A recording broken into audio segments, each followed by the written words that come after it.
Good afternoon बच्चों, कैसे हैं आप। तो आज हम लोग आ गए हैं क्लास 9 साइंस का इंपॉर्टेंट क्वेश्चंस लेकर, और ये मोस्ट इंपॉर्टेंट क्वेश्चंस है जो कि एग्जाम्स में आने वाले हैं। एग्जाम से रिलेटेड मोस्ट इंपॉर्टेंट क्वेश्चंस को आज हम लोग देखने वाले हैं, ठीक है।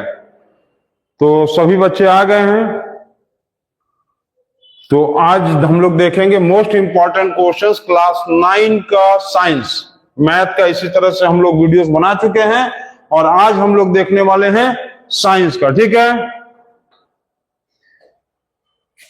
तो हाँ, आज हम लोग देखेंगे मोस्ट इंपॉर्टेंट क्वेश्चंस क्लास 9 का सेशन देखेंगे। तो स्टार्ट कर दिया जाए।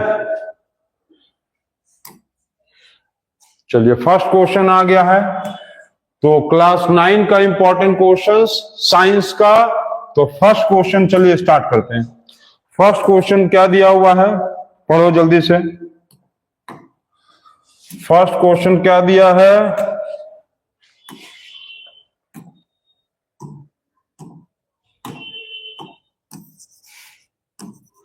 पढ़ लिए।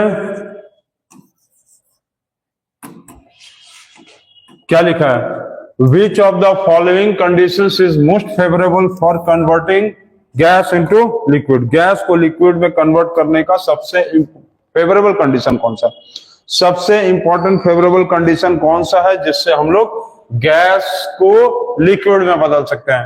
तो गैस को लिक्विड में बदलने के लिए कौन सा सबसे फेवरेबल कंडीशन है, तो उसके लिए आपको यह समझना पड़ेगा, उसके लिए आपको कॉन्सेप्ट यह समझना पड़ेगा कि किसी भी सॉलिड को लिक्विड में और लिक्विड को फिर हम लोगों को गैस में यदि बदलना है, क्या बोल रहे हैं, किसी सॉलिड को लिक्विड में और लिक्विड को यदि गैस में बदलना है, किसी सॉलिड को लिक्विड और लिक्विड को गैस में बदलना है, इधर जाने के लिए आपको टेम्परेचर क्या करना पड़ेगा, हाई करना पड़ेगा। टेम्परेचर बढ़ाओगे तभी तो मॉलिक्यूल्स इसका क्या होगा, दूर दूर होगा, इसका मॉलिक्यूल्स तभी तो बहुत दूर दूर जाएगा। और प्रेशर को क्या करोगे तुम, प्रेशर को बहुत लेस कर दोगे, मतलब टेम्परेचर को हाई करोगे और प्रेशर को लो करोगे, ठीक। दूसरा चीज आप याद रखो कि जैसे आपको इस इधर आना, उल्टा जस्ट ऑपोजिट आना है, इधर आपको गैस से आना है सॉलिड की तरफ, गैस ये लिक्विड और ये हो गया सॉलिड। तो गैस से लिक्विड और लिक्विड से सॉलिड की तरफ यदि आना है तो क्या करना पड़ेगा, जस्ट उल्टा करना पड़ेगा। आपको टेम्परेचर इसमें क्या करना पड़ेगा, लो करना पड़ेगा, और प्रेशर को आपको हाई करना पड़ेगा, ठीक। तो ये बहुत इंपॉर्टेंट चीज आपको समझना होगा कि जैसे ही आपको सॉलिड से लिक्विड, लिक्विड से गैस में जाना है, टेम्परेचर बढ़ाना है, प्रेशर को घटाना है, और गैस से लिक्विड और लिक्विड से सॉलिड आना है, टेम्परेचर को घटाओ और प्रेशर को बढ़ाओ, ठीक है। तो इस कॉन्सेप्ट के हिसाब से इस क्वेश्चन को सॉल्व करेंगे। तो क्या दिया हुआ है क्वेश्चन कि which of the favourable following condition is favourable for the converting the gas into liquid. आपको गैस को लिक्विड में बदलना है, तो गैस को लिक्विड में बदलना है, तो कौन सा कंडीशन अप्लाई हो रहा था? गैस को लिक्विड में बदलना है, गैस को लिक्विड में बदलना है। Temperature low, pressure high, temperature low, pressure high. क्या है? टेम्परेचर लो और प्रेशर हाई। टेम्परेचर को लो करना है, टेम्परेचर लो कर दो और प्रेशर को हाई कर दो। ये ऑप्शन सही है, ये ऑप्शन इज करेक्ट। मतलब क्या करना है? प्रेशर को हाई करना है और टेम्परेचर को लो कर दोगे, तुम्हारा आंसर आ जाएगा। ठीक है, हो गया, हो गया है। Pressure high, temperature low. ठीक, प्रेशर हाई, टेम्परेचर लो। चलिए नेक्स्ट क्वेश्चन देखा जाए। तो नेक्स्ट क्वेश्चन क्या है? अच्छा, ये कॉन्सेप्ट याद रखना, बहुत इंपॉर्टेंट क्वेश्चन कॉन्सेप्ट है। सॉलिड को लिक्विड, लिक्विड को गैस, और गैस लिक्विड सॉलिड को कन्वर्ट करने के लिए क्या करते हैं? ये एग्जाम से रिलेटेड बहुत इंपॉर्टेंट क्वेश्चन है। ठीक है, तो सेकंड क्वेश्चन आ गया, ये दिया है second question, the atomic symbol of iron. Iron का सिंबल क्या होता है? आयरन का सिंबल है Fe। आयरन का सिंबल क्या है? Fe। अच्छा, ये हमको कमेंट बॉक्स में बताओ, सभी बच्चे कमेंट बॉक्स में बताओ कि सोडियम, सोडियम का सिंबल क्या है, मैग्नीशियम का सिंबल क्या है। ठीक, ये बताएंगे। और CuAg, Hg, Ag और Au, ये सब किस एलिमेंट्स का सिंबल है, यहां बताएंगे। ये दो सारे क्वेश्चंस को कमेंट बॉक्स में बताएंगे। सोडियम का सिंबल क्या है, मैग्नीशियम का क्या है, कॉपर, मरकरी, सिल्वर और गोल्ड। ठीक, ये सबको आपको बताना है। तो हम आंसर बता दिए हैं। चलिए एक चीज आपसे और पूछ लेते हैं, Pb और Sn। Pb Sn किसका सिंबल है? ये सारे क्वेश्चंस का आप सिंबल आंसर में बताइए, कमेंट बॉक्स में बताओ। आयरन का सिंबल क्या होगा? Fe। ठीक है, आयरन का सिंबल है Fe। तो इसको बनाएंगे। चलिए जल्दी से कमेंट बॉक्स में बताइए आंसर, जल्दी से। बन गया? चलिए सेकंड नंबर के बाद थर्ड नंबर पे पहुंचते हैं। थर्ड नंबर क्या है? Atomic number Z is equal to the number of. अच्छा, एटॉमिक नंबर का कॉन्सेप्ट समझने के लिए थोड़ा सा आप ये समझो। देखो, सबसे पहले थोड़ा सा ये कॉन्सेप्ट इसमें समझना बहुत जरूरी है कि एटॉमिक नंबर को हम लोग डिनोट करते हैं Z से, और मास नंबर को डिनोट करते हैं हम लोग, mass number is denoted by A। Atomic number का हम लोग, एटॉमिक नंबर के इक्वल में क्या होता है? किसी भी एलिमेंट में जितना एटॉमिक नंबर होगा, समझिए, किसी भी एलिमेंट का जितना एटॉमिक नंबर होगा उतने के ही बराबर इलेक्ट्रॉन और प्रोटॉन होता है। किसी भी एटम के अंदर जितना एटॉमिक नंबर उतना ही इलेक्ट्रॉन और उतना ही प्रोटॉन भी होता है। ठीक है, किसी भी एलिमेंट में जितना एटॉमिक नंबर उतना ही इलेक्ट्रॉन और उतना प्रोटॉन। एटॉमिक नंबर का दूसरा नाम होता है सबस्क्रिप्ट। क्या बताएं? सबस्क्रिप्ट। ठीक, इसका दूसरा और एक नाम होता है lower figure, lower figure. Clear? अब बाकी बच गया मास नंबर। तो मास नंबर का मतलब होता है न्यूट्रॉन प्लस प्रोटॉन, या न्यूट्रॉन प्लस इलेक्ट्रॉन, या neutron plus atomic number. Atomic number को डिनोट किससे करेंगे? Z से। N for neutron, P for proton, neutron, electron, neutron या एटॉमिक नंबर। मास का दूसरा नाम क्या होता है? मास का दूसरा नाम क्या होता है? सुपरस्क्रिप्ट। सुपरस्क्रिप्ट भी बोलते हैं, इसको बोलते हैं अपर फिगर भी बोलते हैं। ठीक है, और मास नंबर को डिनोट किससे करते हैं? A से। इसको हम लोग न्यूक्लियॉन्स नंबर भी बोलते हैं, न्यूक्लियॉन्स नंबर। ठीक, क्लियर? NuC, न्यूक्लियॉन्स नंबर भी बोलते हैं, ये आप नोट करेंगे। हो गया? चलिए, हो गया है। तो इस कॉन्सेप्ट के साथ इसको देखते हैं हम लोग। क्या लिखा हुआ है क्वेश्चन में कि atomic number Z is equal to, atomic number के बराबर क्या होता है? Number of the protons in the nucleus of an atom, number of the electrons in an atom, both and B none of this. तो अभी हम लोग क्या सीखे? अभी जस्ट हम लोग क्या सीखे हैं?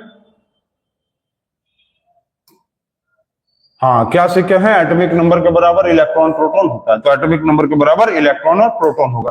तो atomic number is equal to the number of protons, number of electrons. तो बोथ ए एंड बी। ठीक, atomic number is equal to both A and B, A and B, both A and B. तो इसको बनाएंगे। हाँ, C option सही है। ठीक है, नबिया, ऑप्शन सी आपका करेक्ट है। ठीक, चलिए आगे बढ़े। क्वेश्चन नंबर 3 के बाद क्वेश्चन नंबर 4 पर पढ़ते हैं। और क्वेश्चन नंबर 4 देखो क्या लिखा हुआ है। The phenomenon where the cytoplasm shrinks into a hypertonic solution medium is called as. क्या लिखा हुआ है? The phenomenon where the cytoplasm shrinks मतलब सिकुड़ जाना, इन अ हाइपरटोनिक सॉल्यूशन। तो हाइपरटोनिक सॉल्यूशन में जब श्रिंक कर जाता है तो डायरेक्ट इसका ऑप्शन क्या होगा? प्लाज्मोलाइसिस। क्लियर है? Plasmolysis. The phenomenon where the cytoplasm shrinks in a hypertonic medium solution is called as plasmolysis. ये बहुत, हाँ ठीक, बी ऑप्शन करेक्ट है। क्लियर है? Question number 4। अच्छा, बायो से रिलेटेड एक क्वेश्चन कमेंट बॉक्स में आप हमको ये बताइए कि name the tissue where the fat is stored under the skin। Skin के नीचे कौन से टिश्यू में फैट स्टोर्ड होता है? कौन से टिश्यू में फैट स्टोर्ड होता है प्रेजेंट अंडर द स्किन? इसका नाम बताएंगे ऑप्शन में, इसका आंसर बताएंगे कमेंट बॉक्स में, सभी लोग आंसर बताएंगे। चलिए हम इसका आपको आंसर बता देते हैं, एडिपोस टिश्यू। एडिपोस टिश्यू में फैट स्टोर्ड होता है present under the skin. Clear? तो उसको नोट करेंगे और आगे बढ़ेंगे। हो गया? चलिए अब आगे बढ़ते हैं क्वेश्चन नंबर 5 पे। क्वेश्चन नंबर 5 क्या दिया हुआ? Is not found in the xylem tissue. Xylem tissue में क्या चीज नहीं फाइंड होता है? बताओ। सीव टिश्यू, ट्रैचिड्स, वेसल्स, क्या चीज जाइलम टिश्यू में नहीं फाइंड आउट होता है? चलिए इसका जल्दी से ऑप्शन बताएंगे, ये आंसर आप लोग खुद बताना है। जल्दी से बताइए कौन सा क्या लिखा हुआ है? Is not found in the xylem vessel. Xylem vessel में इन चारों में से क्या चीज नहीं फाइंड आउट होता है? कमेंट बॉक्स में जल्दी बताओ, जल्दी से। नबिया बताओ, जल्दी से बताओ नबिया, कौन सा ऑप्शन होगा? Dash is not found in the xylem tissue. Xylem tissue में क्या चीज नहीं फाइंड आउट होता है? ये ऑप्शन सीव टिश्यूज। ठीक है, सीव टिश्यूज ये कहां फाउंड होता है? Found in the phloem tissue. अच्छा, जाइलम टिश्यू और फ्लोएम टिश्यू का बहुत इंपॉर्टेंट डिफरेंस है। जाइलम XYLEM, ठीक है, जाइलम टिश्यू और फ्लोएम टिश्यू। जाइलम और फ्लोएम, तो जाइलम का क्या काम है? ये वाटर को एब्जॉर्ब करता है, वाटर एब्जॉर्ब, ठीक है, और ये फूड ट्रांसपोर्ट करता है, फूड ट्रांसपोर्टेशन में हेल्प करता है। बहुत इंपॉर्टेंट डिफरेंस है, याद रखेंगे। फूड ट्रांसपोर्टेशन, ठीक है, फूड ट्रांसपोर्टेशन। तो ये याद रखना कि फ्लोएम टिश्यू जो है क्या किसमें हेल्प करता है? फूड ट्रांसपोर्टेशन में, food transportation throughout the plant, ठीक है। और जाइलम टिश्यू वाटर एब्जॉर्ब में हेल्प करता है फ्रॉम द रूट्स, ठीक।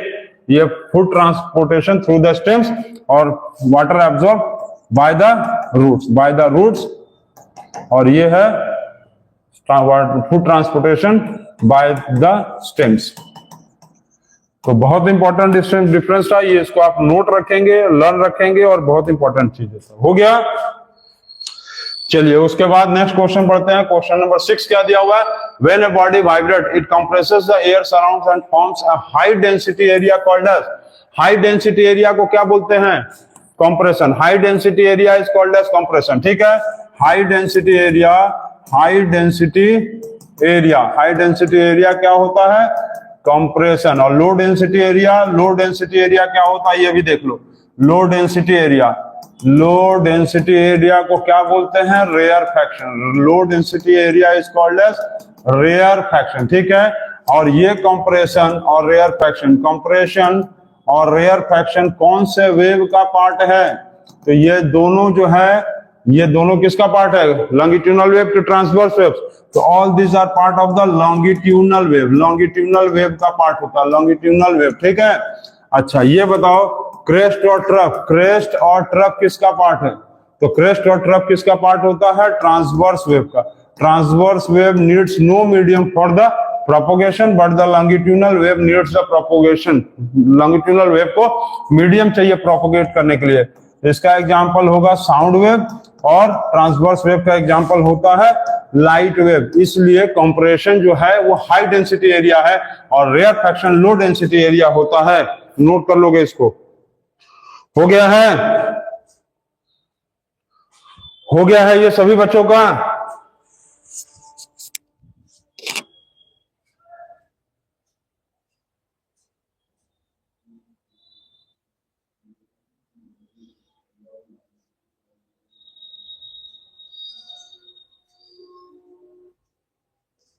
हो गया है सभी बच्चों का?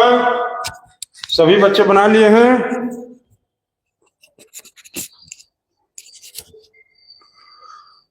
हो गया है? चलिए देखिए भाई, आज आप लोगों को ऑनलाइन क्लास में पढ़ाते हुए, ठीक है, तो आज हम लोग क्लास 9 का साइंस चैप्टर का रिवीजन करा रहे हैं और बोर्ड एग्जाम्स आ गया है और सभी बच्चों को धनंजय सर की तरफ से best of luck, DJ blogs की तरफ से, डीजे क्लासेस की तरफ से बेस्ट ऑफ लक। अच्छे से प्रिपरेशन करो और बोर्ड एग्जाम्स में बहुत अच्छे से मार्क्स लाओ, ठीक है, तो बेस्ट ऑफ लक। चलिए हो गया क्वेश्चन नंबर 6। क्वेश्चन नंबर 7 देखो, अब क्वेश्चन नंबर 7 क्या दिया है? Which of the following is true for a freely falling body. Freely falling body के लिए क्या चीज ट्रू है? फ्रीली फॉलिंग बॉडी के लिए क्या चीज ट्रू है?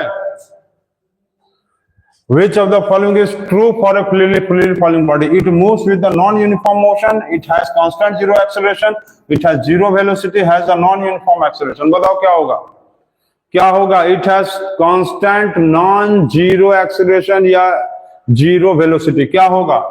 Freely falling body के लिए क्या कंडीशन होता है? कोई बता सकता है? Freely falling body के लिए ना भैया, जल्दी बताओ। रुद्र, जो भी बच्चे देख रहे हैं जल्दी से बताओ कि क्या होगा। B option, freely falling body के लिए constant zero acceleration, non zero acceleration. Clear? सही है, B option, constant non zero acceleration. Clear? ठीक है, समझ गए? Constant non zero acceleration. चलिए हो गया क्वेश्चन नंबर 7 का ऑप्शन बी। क्वेश्चन नंबर 8 आ गया। क्वेश्चन नंबर 8 क्या लिखा हुआ है? वेरी इंपॉर्टेंट क्वेश्चन ये दिया, if the mass of the body is double and the velocity becomes half, the linear momentum of the body will become.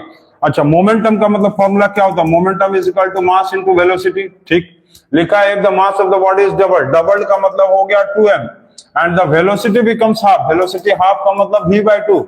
मास को डबल कर दिया गया, मास को यहां पर जस्ट डबल कर दिए हैं, मास को डबल कर दिए और वेलोसिटी को आधा कर दिया, v/2। ये 2 कैंसिल हो गया, m इंटू v आ गया, फिर पहले जैसा आ गया। तो क्या लिखेंगे? Remains same, remains same. Option B is correct, remains same. Clear? Option B is correct, remains same.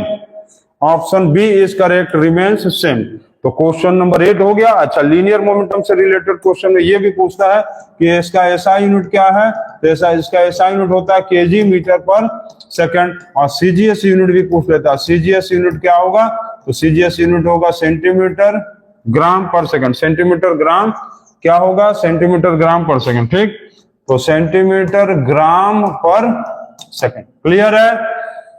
तो हो गया 8 नंबर क्वेश्चन। क्वेश्चन नंबर 9 पे बढ़े। क्वेश्चन नंबर 9 क्या दिया हुआ है?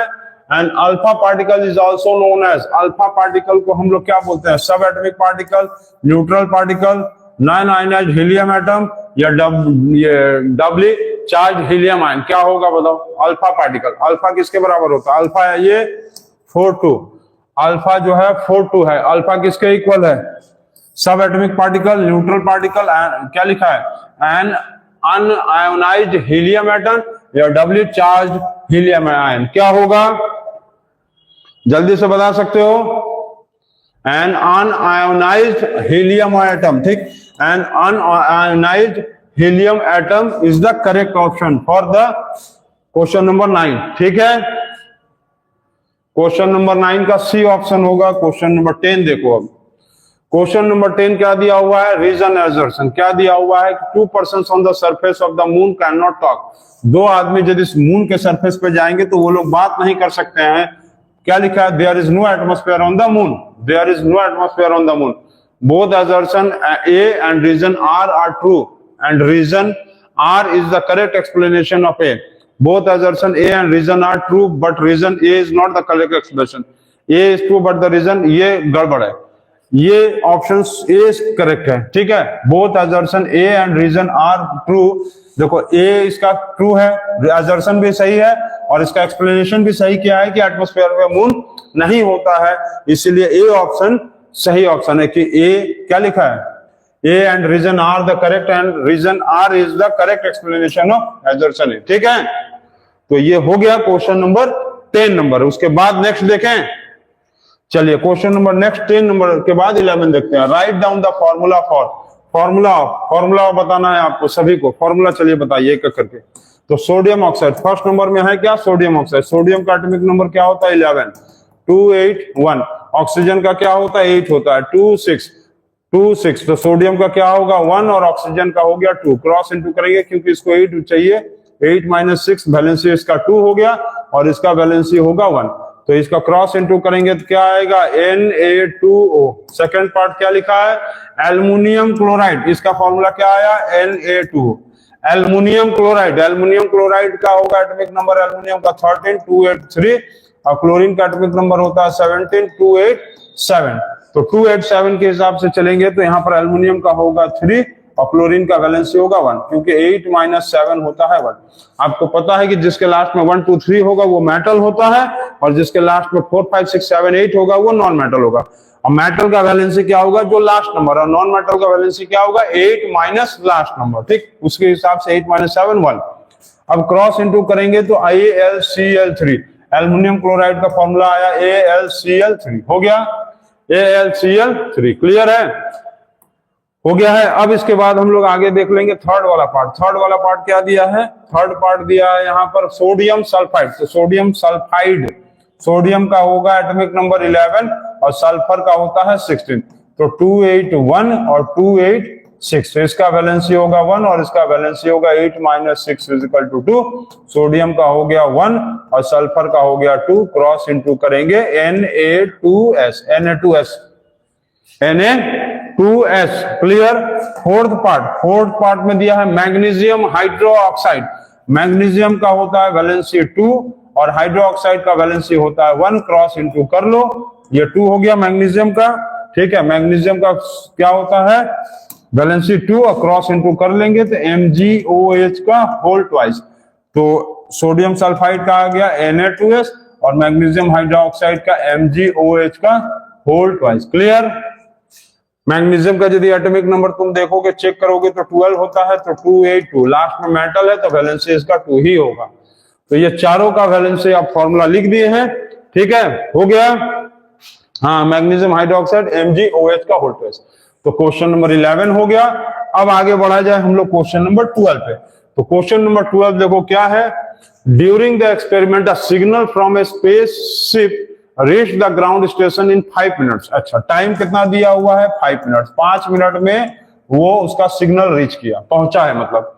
फिर दिया हुआ है कि what was the distance of the spaceship from the ground station, the signal travels at the speed of, speed कितना दिया हुआ है, स्पीड इज इक्वल टू दिया हुआ है speed of air 3 × 10⁻, speed of air दिया है, क्या लिखा है स्पीड 3 × 10⁸, इसको ऐसे लिख लो 3 × 10⁸ मीटर पर सेकंड है, ठीक है।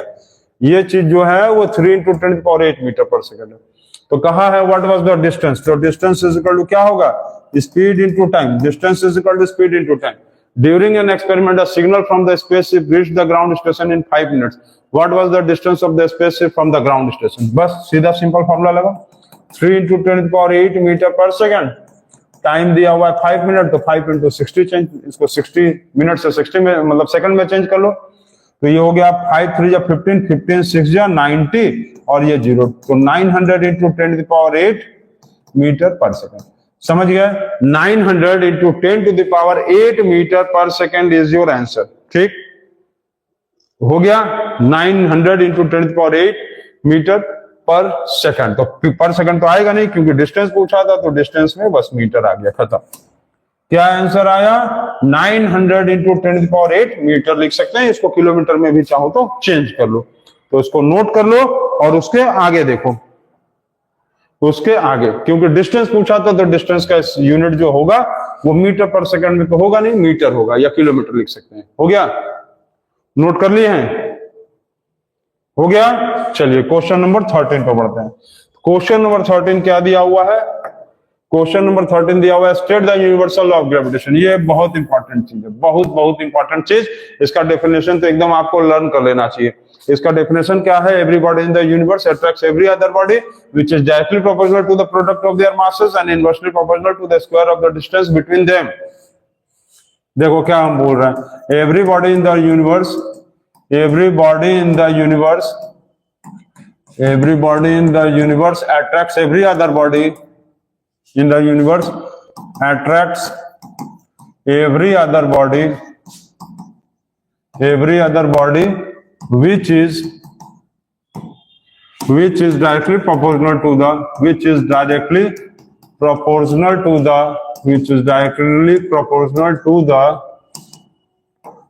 product of their masses, and inversely proportional to the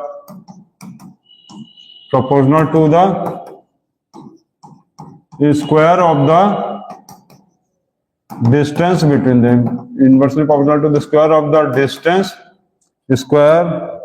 inversely proportional to the square of the distance between them. ठीक है, तो फिर से चेक कर लो क्या लिखा है। Everybody in the universe attracts every other body which is directly proportional to the product of their masses and inversely proportional to the square of the distance between them.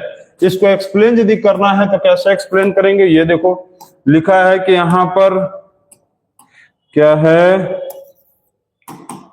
ये दिया हुआ है कि जो ग्रेविटेशनल फोर्स है directly proportional to the product of their masses m1, मतलब फिर proportional to m2, फिर इनवर्सली प्रोपोर्शनल टू 1/r²।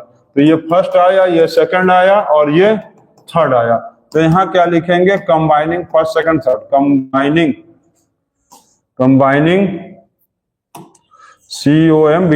ठीक है, combining first second and third. First second third को कंबाइन करेंगे तो क्या आएगा, F is directly proportional to m1 into m2 divided by r²। अब इस प्रोपोर्शनल के साइन को हटाने के लिए क्या करते हैं, यहाँ पर एक कांस्टेंट लगाते हैं जिसको कहते हैं g into m1 into m2 divided by r²। ठीक है, छोटा r लिखो, कैपिटल R लिखो, लेकिन कुछ ना कुछ लिखो यहाँ पर r²। ठीक, तो g is equal to constant होता है, g इज कांस्टेंट। अब g का वैल्यू होता है 6.67 into 10⁻⁻11 newton metre square per kg square. ठीक, ये g का वैल्यू है। और g का यूनिट क्या है, SI यूनिट ऑफ g क्या होगा, newton metre square per kg square. SI unit of g, gravitational constant. g को हम लोग क्या बोलते हैं, कांस्टेंट में ग्रेविटेशनल कांस्टेंट या यूनिवर्सल ग्रेविटेशनल कांस्टेंट, इसको क्या बोलेंगे, यूनिवर्सल ग्रेविटेशनल कांस्टेंट बोलते हैं। ठीक है, SI यूनिट ऑफ g क्या होगा, newton metre square per kg square, newton metre square per kg square. तो ये वैल्यू होता है और इस तरह से करके होता है यूनिवर्सल लॉ ऑफ ग्रेविटेशन। तो क्लियर है, ये क्लियर है, हो गया। वेरी इंपॉर्टेंट चीज है, इसमें याद रखना, ये मास of the first object, mass of the second object, distance between the centre of the two object. जैसे ये मास है, ये एक मास है, ये मास m1 है, ये मास m2 है।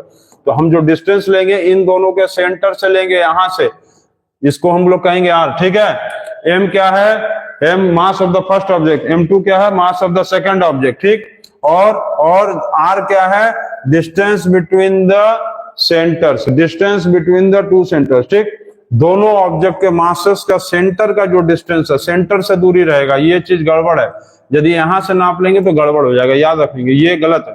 तो हम लोग को नापना कहां से, मेजर कहां से करना है, दोनों ऑब्जेक्ट के सेंटर से नापेंगे, उसी को कहेंगे r, मतलब distance between the two objects. Clear, उसके आगे देखो, हो गया। चलिए नेक्स्ट क्वेश्चन देखते हैं आगे, क्वेश्चन नंबर 14 पे आएंगे। तो क्वेश्चन नंबर 14 क्या दिया है, convert the following temperature to Celsius scale.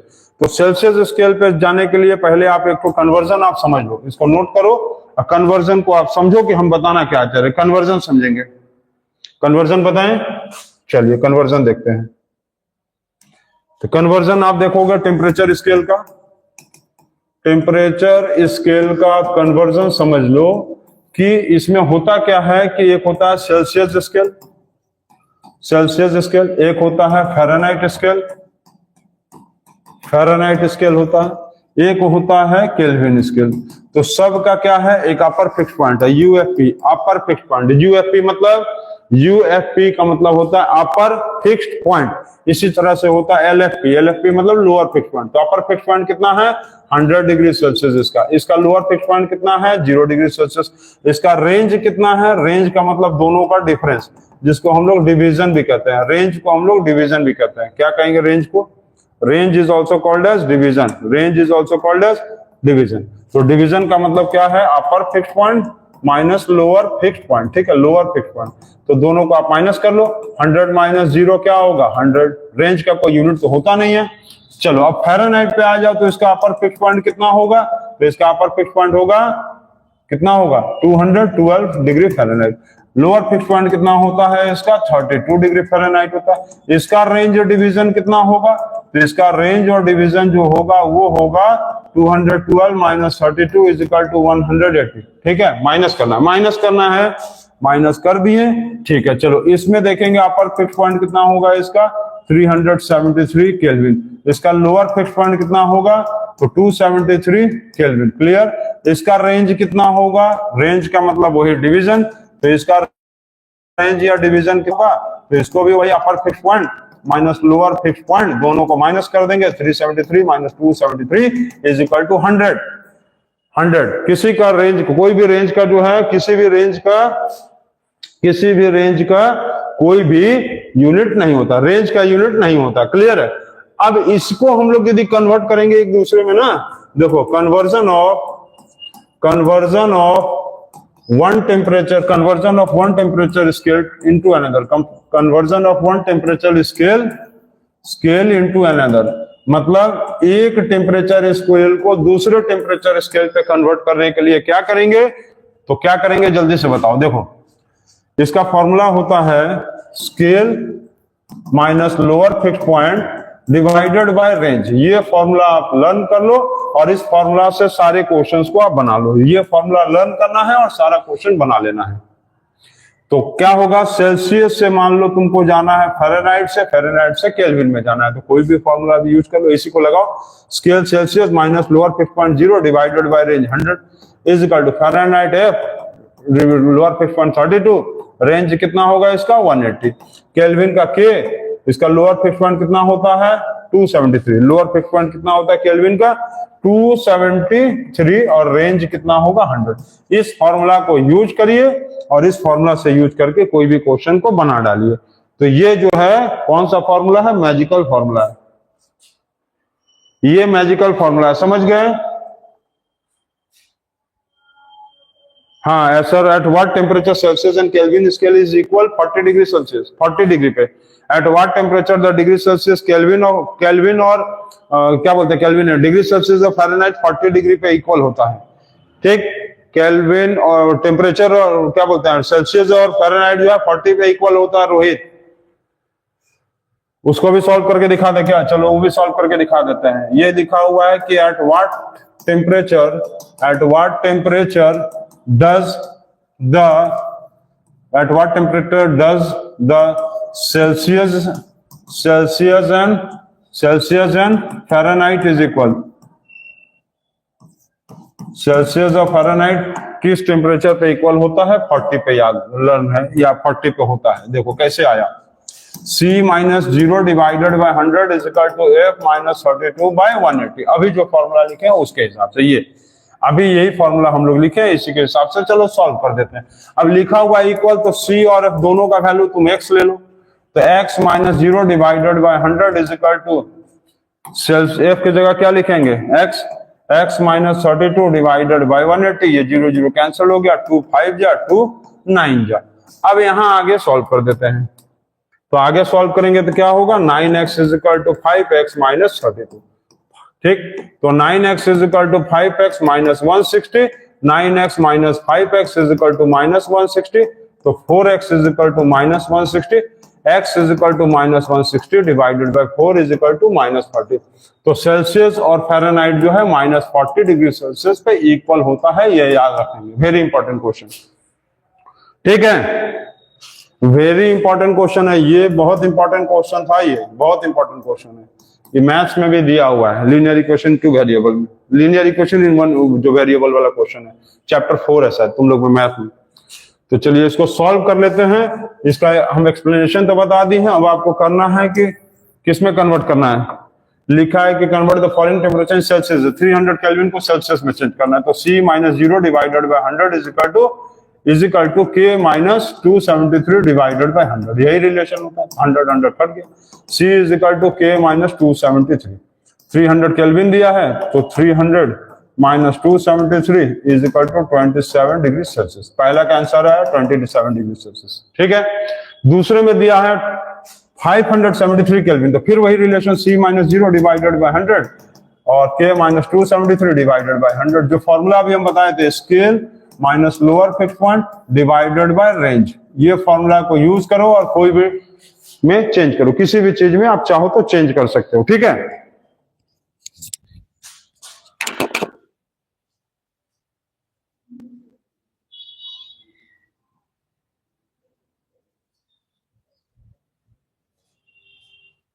हो गया है।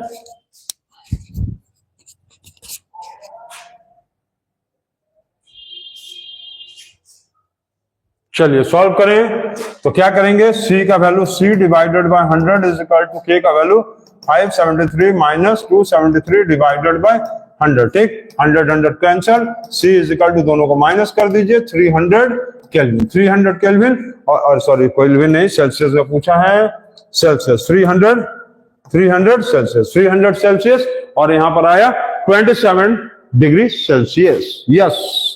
और आ गया आंसर, क्लियर, आ गया है क्वेश्चन नंबर 14 क्लियर। चलो आगे बनाओ, क्वेश्चन नंबर 14 क्लियर हो गया। चलिए नेक्स्ट क्वेश्चन, अच्छा नेक्स्ट एक्सप्लेनेशन है, नेक्स्ट क्वेश्चन। नेक्स्ट क्वेश्चन क्या है, ये बहुत इजी क्वेश्चन है, जल्दी से बनाओ इसको, तुरंत तुरंत बनाओ जल्दी से।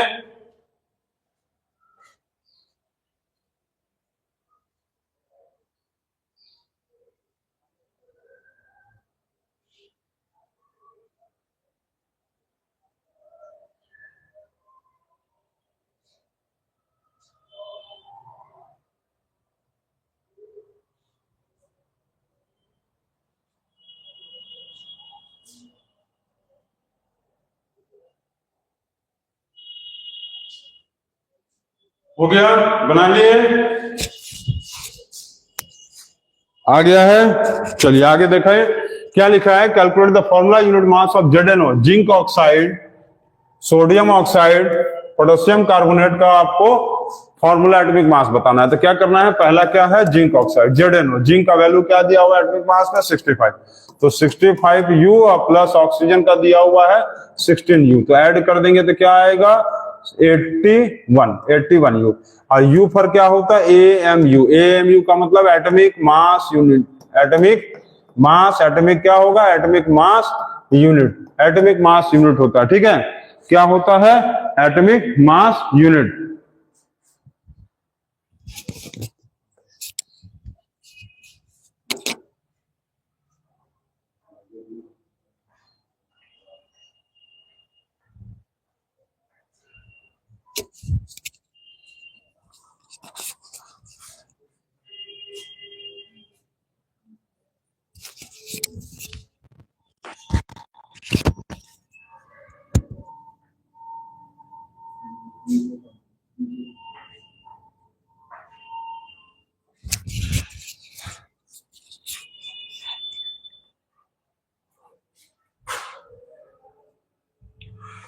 दूसरा क्या दिया हुआ है, सेकंड नंबर आया है सोडियम ऑक्साइड। सोडियम ऑक्साइड का क्या करना है, सोडियम का एटॉमिक नंबर 23 होता है, 23U इंटू 2 प्लस ऑक्सीजन का 16U, तो 46U plus 16U is equal to 62U हो गया।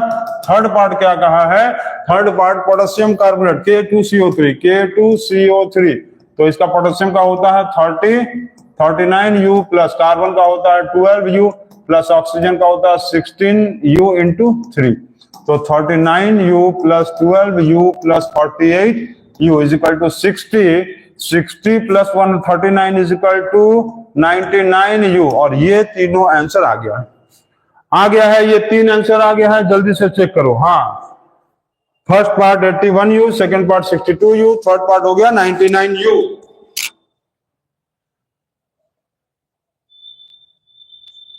हो गया है, बना लिए हैं सभी बच्चे, आगे देखें। चलिए आगे देखते हैं, आगे देखा जाए क्या है। क्वेश्चन नंबर 15 एंड हो गया, क्वेश्चन नंबर 16 भी आ गया। Which organelle is called as the power house of the cell? Very important question, ये एग्जाम में आने वाला क्वेश्चन नहीं, आ गया है एग्जाम में, ये क्वेश्चन आ गया है, लिख लो, ये क्वेश्चन एग्जाम में आ गया। Which organelle is called as the power house of the cell? Mitochondria.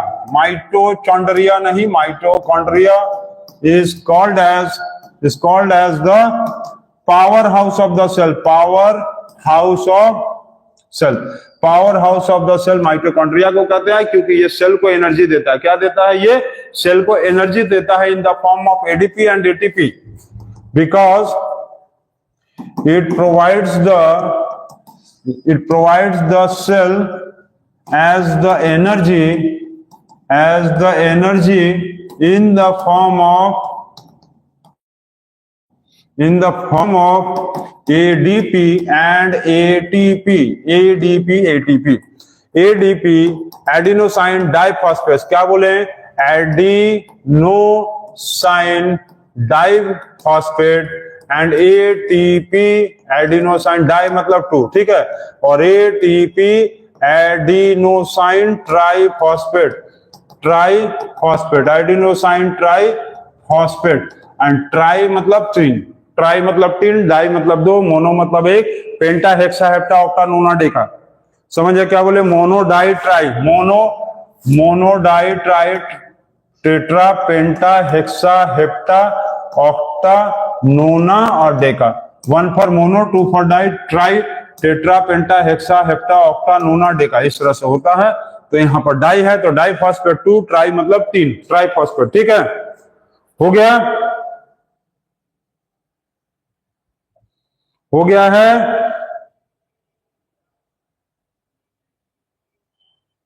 चलिए बहुत अच्छा।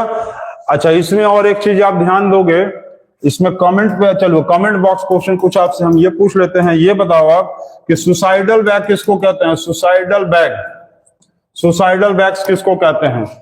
चलो बताओ, इसमें सुसाइडल बैग्स किसको कहते हैं? दूसरा चीज, प्रोटीन सिंथेसिस कहां पर होता है? सेल में प्रोटीन सिंथेसिस कहां पर होता है? ठीक, पावर हाउस ऑफ द, तो सेल समझ लिए, पावर हाउस ऑफ द जो सेल है वो माइटोकॉन्ड्रिया होता है। अच्छा, प्लास्टिड्स के बारे में थोड़ा समझ लेंगे, वेरी इंपॉर्टेंट। प्लास्टिड्स जो है ना वो बहुत बहुत इंपॉर्टेंट चीज है, जो कि एग्जाम से रिलेटेड बहुत सारी चीजें आता है। प्लास्टिड्स को हम लोग समझ लेंगे, प्लास्टिड्स को हम लोग समझेंगे। प्लास्टिड्स क्या होता है? कलरिंग पिगमेंट्स होता है, कलरिंग पिगमेंट्स। प्लांट्स में कलरिंग पिगमेंट्स को प्लास्टिड्स बोलते हैं, और ये प्लास्टिड्स जो है वो मेनली 3 तरीके का होता है। एक होता है क्लोरोप्लास्ट, जो कि, और एक होता है क्रोमोप्लास्ट, और एक होता है लिक्योप्लास्ट, ठीक है। ये मेन 3 प्लास्टिड्स होता है। जो पहला क्या है? पहला है प्लास्टिड्स का 3 type, chloroplast, chromoplast and leucoplast. Chloroplast is mainly green in colour, leucoplast जो होता है बाकी colour, any colour other than green, any colour कोई भी कलर हो सकता है ग्रीन को छोड़कर, ग्रीन यदि होगा तो क्या होगा? क्लोरोप्लास्ट, ठीक है। Any colour other than green, other than green को छोड़कर कोई भी कलर। और लिक्योप्लास्ट क्या होता है? कलरलेस होता है। जैसे कि आप लोगों को लीव्स दिखाई देगा, लीव्स क्या दिखेगा? लीव्स दिखेगा, आप लोगों को क्या होगा? लीव्स दिखेगा तो क्या होगा? लीव्स मतलब ग्रीन कलर का होता है। क्रोमोप्लास्ट मतलब जैसे रेड कलर का हो गया, कैरोट हो गया, ठीक है, ब्रिंजल हो गया, ये सारा चीज।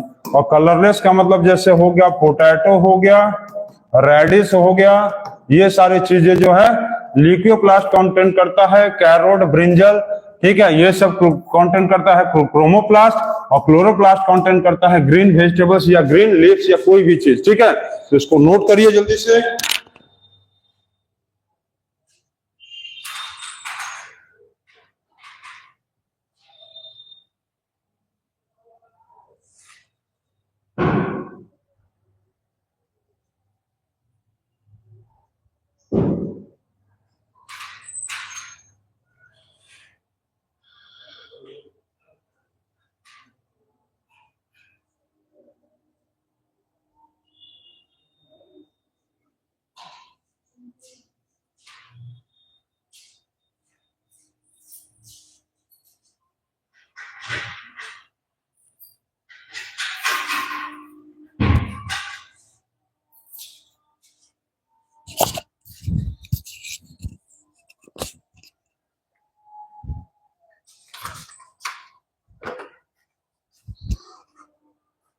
हो गया है, बन गया है, क्या है भाई?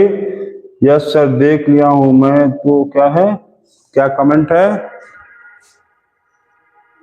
चलिए अच्छी बात, हो गया। अब आगे देखा जाए क्या क्वेश्चन था।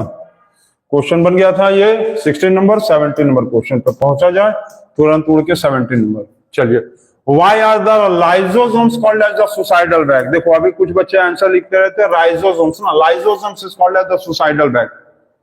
Lysosomes is called as the suicidal bag. Lysosomes को सुसाइडल बैग क्यों कहते हैं? क्यों कहते हैं? Because it collects the dead cells, it collects the dead cell organelles and excrete out of the cells। ये cell organelles, dead cell organelles को वहां से एक्सक्रीट करा देता है, बाहर कर देता है, ठीक है। जो चीजें खत्म हो गई हैं उसको सेल से बाहर कर देता है। So it is called as the suicidal bags.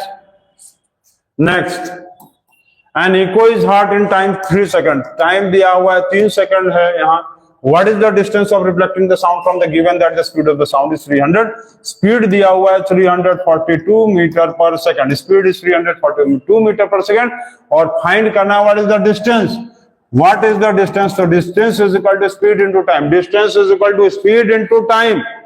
Distance is equal to speed into time. तो distance कितना है नहीं पता है। स्पीड दिया है 342 metre per second and time is given as 3 second. Time is given as 3 second. Into कर दीजिए 3 × 6 4 × 12 9 1 10। 3 × 6 4 × 12 9 1 10 metre. This is called as the distance. तो ये आंसर आप लोगों का होगा या नहीं होगा पहले ये बताओ। An echo is heard 3 second. An echo is heard in 3 second का मतलब क्या है? An echo is heard is in 3 seconds का मतलब, इको का मतलब क्या होता है? यहां पर से साउंड का जाना और फिर रिफ्लेक्ट होकर वापस आना, यही ना होता है। साउंड गया वापस आया, जैसे हम बोले हे गया वापस आया, तो इसका मतलब डिवाइडेड बाय 2 होगा। जाना आना हो गया ना, गया फिर आया, तो 10 डिस्टेंस आधा होगा, इसीलिए 2 से इसको डिवाइड करेंगे तो आंसर आएगा 513 मीटर। यह डिस्टेंस होगा, नहीं कि 1026। 1026 नहीं होगा। रिफ्लेक्शन यहां पर लिखा गया echo is heard in 3 second. Echo का मतलब होता है रिफ्लेक्शन। इको का मतलब होता है reflection. Echo is called as reflection. Reflection repetition मतलब जाना आना, जाना और आना, समझ गए? जाना और आना, जाना आना हुआ, डबल हुआ, इसलिए डिवाइडेड बाय 2 आंसर आएगा 513 मीटर। चलिए ये क्वेश्चन हो गया। नेक्स्ट क्वेश्चन पे पहुंचेंगे और वेरी इंपॉर्टेंट क्वेश्चन था। Define 1 watt. Define 1 watt power. Define 1 watt power को एक्सप्लेन करिए।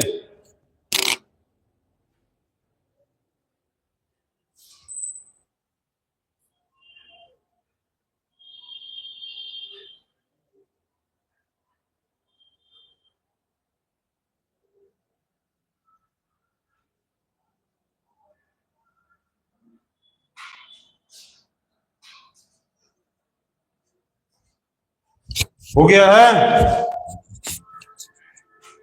चलिए, define 1 watt power. Define 1 watt.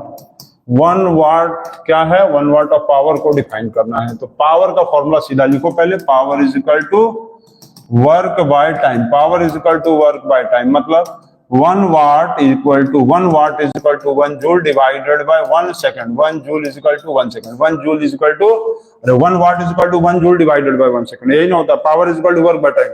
Power is equal to work by time. Work by time, तो इसको डिफाइन कैसे करेंगे हम? 1 watt power is defined as the work of 1 joule made in a time of 1 second. 1 second clear? 1 watt is defined as the work done of 1 joule made in 1 second। मतलब 1 joule का work किया 1 second में, is called as 1 वाट। हो गया? 1 joule का work किया 1 second में, इसको कहेंगे 1 वाट। ठीक है? हाँ, very good. 1 joule of the work done in 1 second. ठीक है रोहित, सही बता रहे हो। रोहित आप कहां से हो? रोहित गुप्ता आप कहां से हो? किस क्लास से हो? क्लास कौन सा है आपका और कहां से हो आप? इंडिया के कौन से प्लेस से हैं भैया? चलिए, बताएंगे और क्वेश्चन नंबर 20 पे आ जाएंगे। क्या नंबर है क्वेश्चन नंबर 20? क्या दिया है? Force of 7 newton acts on an object. Force दिया हुआ है 7 न्यूटन। न्यूटन किसका SI यूनिट है? फोर्स का। ठीक। Acts on an object, the displacement is 8 metre in the direction of the force. Distance दिया हुआ है S for distance, S for distance या डिस्प्लेसमेंट। ठीक है, 8 मीटर, 8 मीटर हो गया। क्लियर। उत्तराखंड, बहुत अच्छी बात। उत्तराखंड के कौन सा प्लेस से है रोहित आप? In the direction of the force, let us take the force of object measure display. Oh my god, work पूछा है। Work is equal to force into distance. Work is equal to force into distance. सीधा formula लगाना है और काम हो गया खत्म। Work is equal to force into distance, सीधा सीधा formula. Work is equal to force into distance. Work is equal to force into distance. Straight formula, straight सीधा अप्लाई करना है। 7 newton into 8 metre is equal to 8 7 जा 56 Newton नहीं, joule, 56 joule.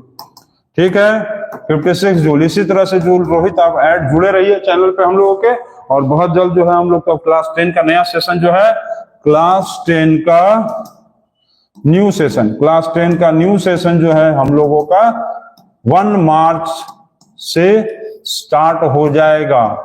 Online, online का हम लोगों का 1 मार्च से न्यू सेशन स्टार्ट हो जाएगा।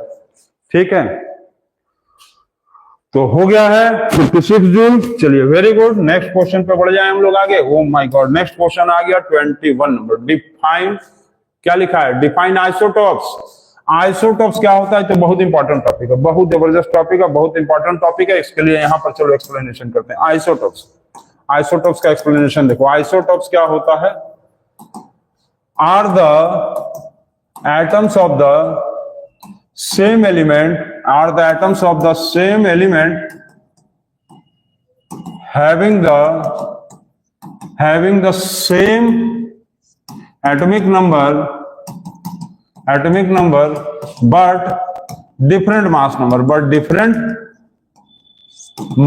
number, mass number different होगा और एटॉमिक नंबर सेम होगा। तो ये बहुत इंपॉर्टेंट चीज था, इसको आप नोट करेंगे।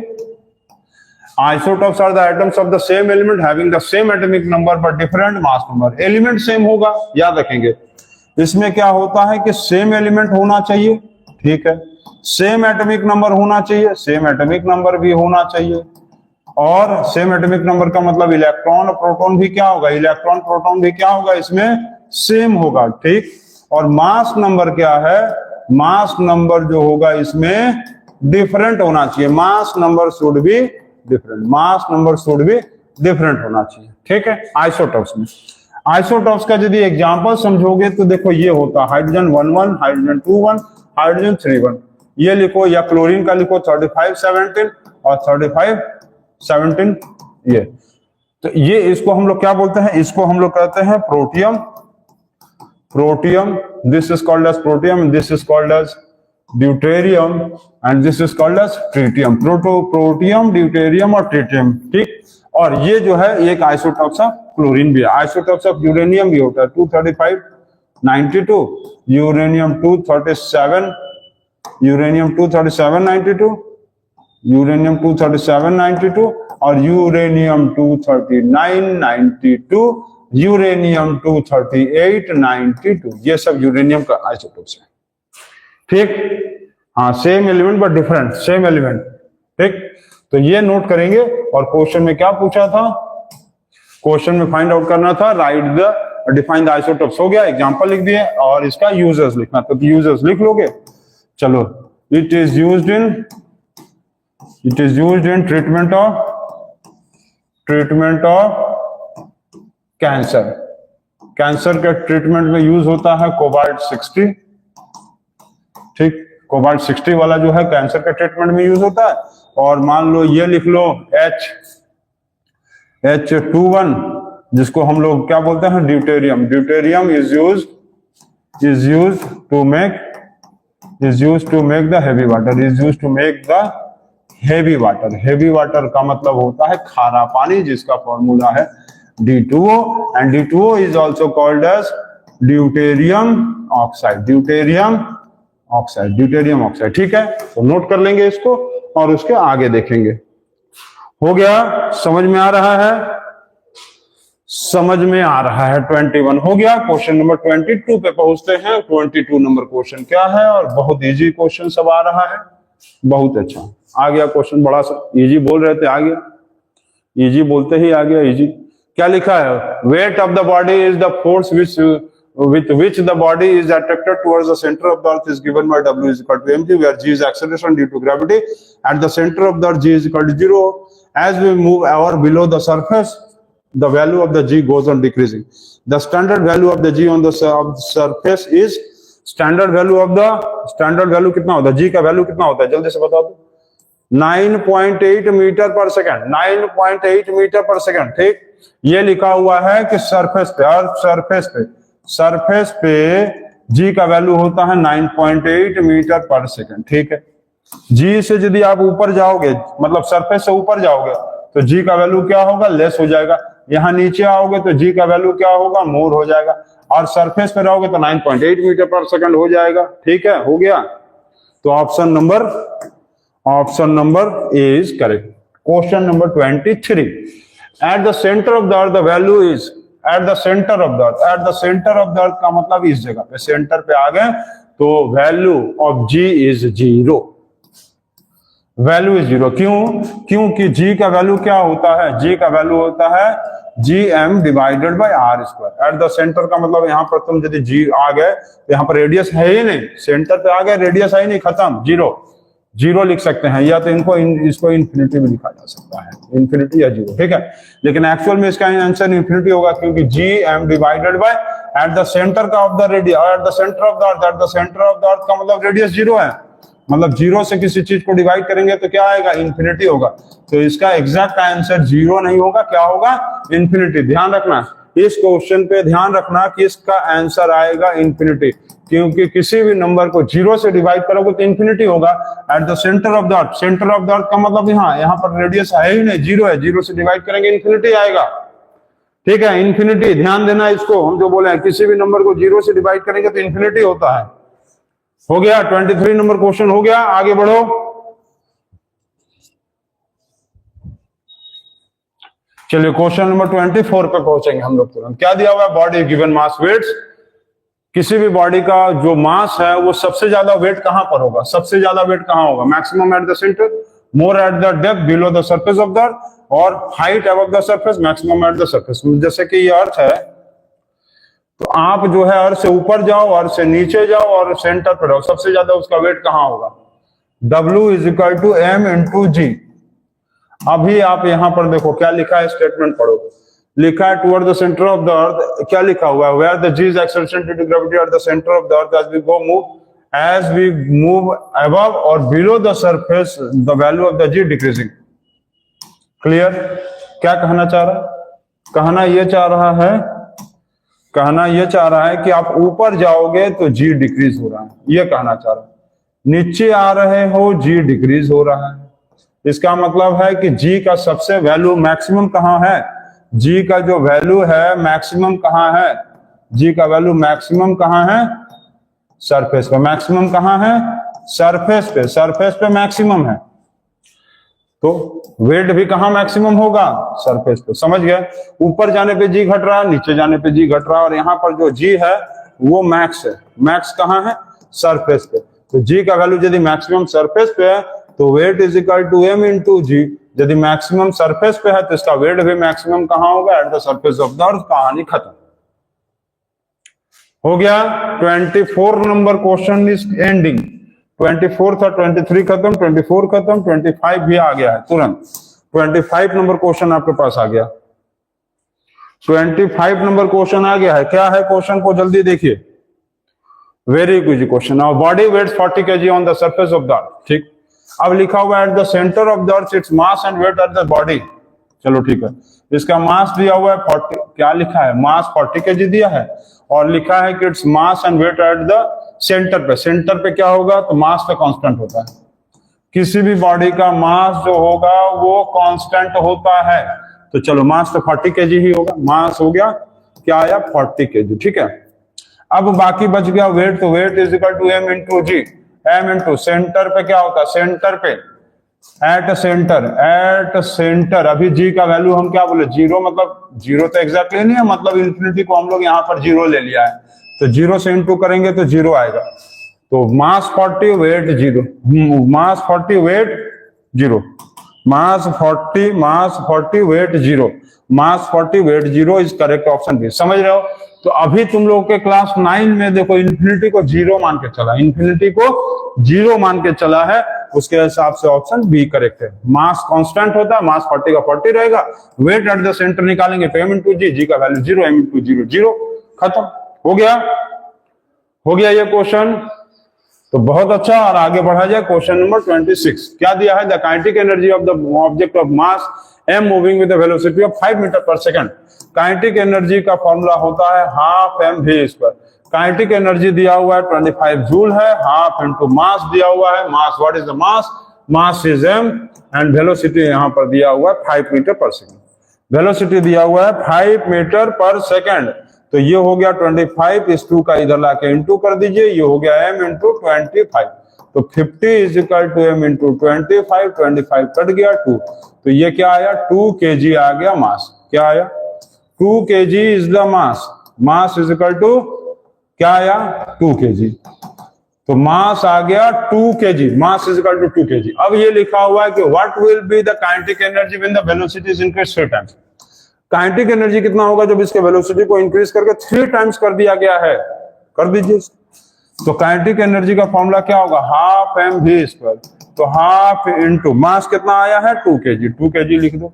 वेलोसिटी को लिखा है 3 टाइम्स, वेलोसिटी कितना था v, देखो कितना था v कितना था 5 मीटर पर सेकंड, और 3 टाइम्स का मतलब क्या होगा? वेलोसिटी 3 5 जा 15 metre per second, 15 metre per second. Velocity बैठा दो यहाँ, 15 का स्क्वायर कर दो, ये 2 खत्म हो गया, 15 का स्क्वायर हो गया 225 जूल, 225 जूल आ गया, खत्म हो गया 225 जूल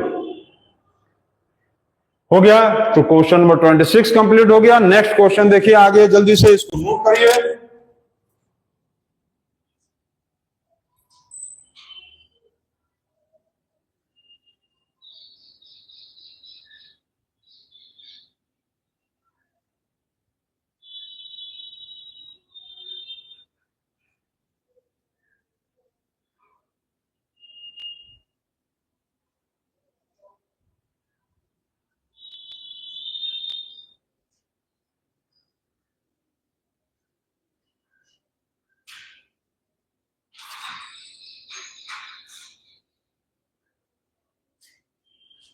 हो गया, बन गया है सभी बच्चों का। आगे देखा जाए हम लोग नेक्स्ट क्वेश्चन नंबर 27 पे पहुंचते हैं तुरंत। Question number 27, if the number of the electrons in an atom is 8, electron is equal to 8 and the number of the protons is also 8, okay, proton is 8, what is the atomic number? बहुत हलवा question, 8 ही लिख दो। अच्छा, ये पता है आपको कि atomic number is equal to electron is equal to proton, 8, खत्म। चार्ज ऑफ द एटम, अच्छा ये आपको पता है कि किसी भी एटम का जो एटॉमिक नंबर होता है उसी के इक्वल में होता है इलेक्ट्रॉनिक कॉन्फ़िगरेशन होता है। किसी भी एलिमेंट का जितना एटॉमिक नंबर उतना ही उसका इलेक्ट्रॉनिक कॉन्फ़िगरेशन, इसी से लिखते हैं। तो क्या लिखेंगे 2 6, क्या लिखेंगे 2 6। 8 का इलेक्ट्रॉनिक कॉन्फ़िगरेशन क्या लिखेंगे 2 6। तो चार्ज क्या होगा 2 6 के हिसाब से, इसका क्या होगा 2 माइनस, चार्ज कितना होगा 2 माइनस का मतलब डाइवैलेंट एनायन, क्योंकि ये आपको पता है कैटायन मतलब प्लस और एनायन मतलब माइनस। डाइवैलेंट क्यों लिखेंगे? क्यों 2 है, ठीक। 2 क्यों? क्योंकि लास्ट में 6 है, नॉन मेटल, तो वैलेंसी क्या होगा 8 माइनस 6 इज इक्वल टू 2, इसलिए 2 माइनस, खत्म। 2 माइनस हो गया। क्वेश्चन नंबर 27 भी खत्म हो गया। और बहुत इंपॉर्टेंट क्वेश्चन जो भी, अच्छा ये वाला जो क्वेश्चन था आप ध्यान देना, ये जो क्वेश्चन था एटॉमिक नंबर वाला, ये आप यदि आपको टाइम मिले, जो भी बच्चे हम लोगों के चैनल को देख रहे हैं, आप क्लास 9 के प्लेलिस्ट में जाओ साइंस के, और वहां पर एटम एंड मॉलिक्यूल्स हम समझाए हुए हैं, उस चैप्टर को पूरा देख लो। जिंदगी में कभी केमिस्ट्री में डाउट नहीं होगा, पूरा केमिस्ट्री क्लियर हो जाएगा एकदम हमेशा के लिए, कभी डाउट नहीं होगा केमिस्ट्री में। क्या लिखा हुआ है? Derive the relationship between the G and G, G और जी के बीच का रिलेशन बताना, बहुत इंपॉर्टेंट चीज। तो चलिए रिलेशन देख लें इसका हम लोग। ये जी का फॉर्मूला क्या होता है?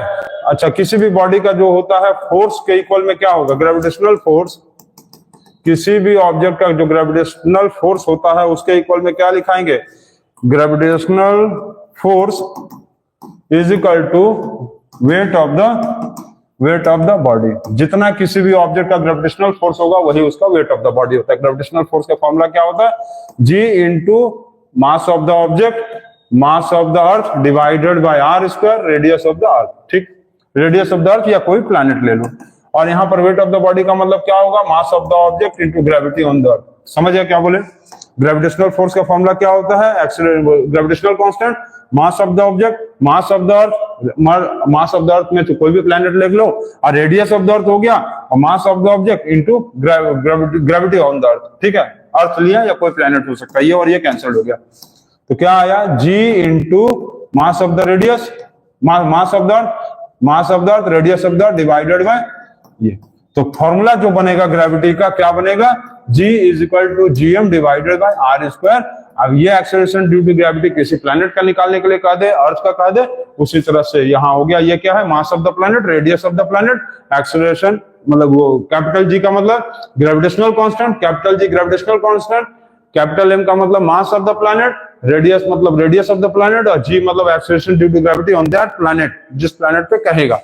तो ये रिलेशन बन गया इन दोनों के बीच में, gravitational force is equal to weight. क्या दिखाएंगे, gravitational force GF is equal to weight. हाँ, GF पे ही सारा फोर्स लगता है, GF is equal to weight. ठीक है, हो गया। क्वेश्चन नंबर 29 पे देखा जाएगा, क्या लिखा है, what are the limitations of the Rutherford model of an atom. Rutherford model of an atom का आपको लिमिटेशंस लिखना है, तो इसको आप खुद से लिखेंगे। लिमिटेशंस तो बहुत इजी चीज है, लिमिटेशंस इसका आप खुद से लिखेंगे। कहां से लिखेंगे, खुद से लिखेंगे। तो खुद से लिखेंगे, और ये बहुत इजी क्वेश्चन था, ये बताने लायक तो है ही नहीं, इसको आप अपने से खुद से चाहो तो लिख सकते हो, बिल्कुल लिख लेंगे। और आगे बढ़ जाएंगे क्वेश्चन नंबर 30 पे। क्वेश्चन नंबर 30 पढ़ लीजिए, तब इसको खुद से सॉल्व करके बताओ, तब हम बताते हैं। चलिए सॉल्व करिए।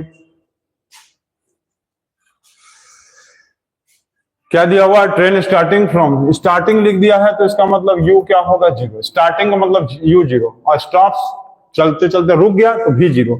मूविंग विद यूनिफॉर्म एक्सेलरेशन लिया हुआ है 40 metre kilometre per hour. At से स्पीड 40 किलोमीटर पर आवर इसका स्पीड हो गया, v का वैल्यू हो गया 40 किलोमीटर पर आवर। टाइम कितना दिया हुआ है, 10 मिनट दिया हुआ है। तो 10 मिनट को पहले आवर में चेंज कर लो, क्योंकि ये आवर में है, तो 10 डिवाइडेड बाय 60, 1/6 आवर हो गया। अब फाइंड करना है एक्सेलरेशन। तो एक्सेलरेशन का फॉर्मूला क्या होता है, एक्सेलरेशन का फॉर्मूला सबको पता है, एक्सेलरेशन का फॉर्मूला पता है कि नहीं, a is equal to v minus u by t. ठीक, a is equal to v minus u by t. ठीक है, इस इक्वेशन को ऐसे भी लिख सकते हैं, तो v is equal to u plus a t. तो हम लोग क्या लिख सकते हैं, v minus u is equal to a t, तो v minus u divided by t is equal to a. इसको क्या बोलते हैं, first equation of motion. First equation of motion, ये था फर्स्ट इक्वेशन ऑफ मोशन। ठीक, इसको आगे सॉल्व किया जाए, तो a is equal to v का वैल्यू हो गया 40 माइनस 0 डिवाइडेड बाय 1/6, तो 41 इंटू 6, तो ये आ गया 240 किलोमीटर पर आवर स्क्वायर। जैसे SI यूनिट क्या होता था, मीटर पर सेकंड स्क्वायर, तो उसी तरह से क्या लिखेंगे, किलोमीटर पर आवर स्क्वायर। तो ये हो गया यूनिट एक्सेलरेशन का, और ये हो गया आपका क्वेश्चन नंबर 30। तो नोट कर लिए हैं,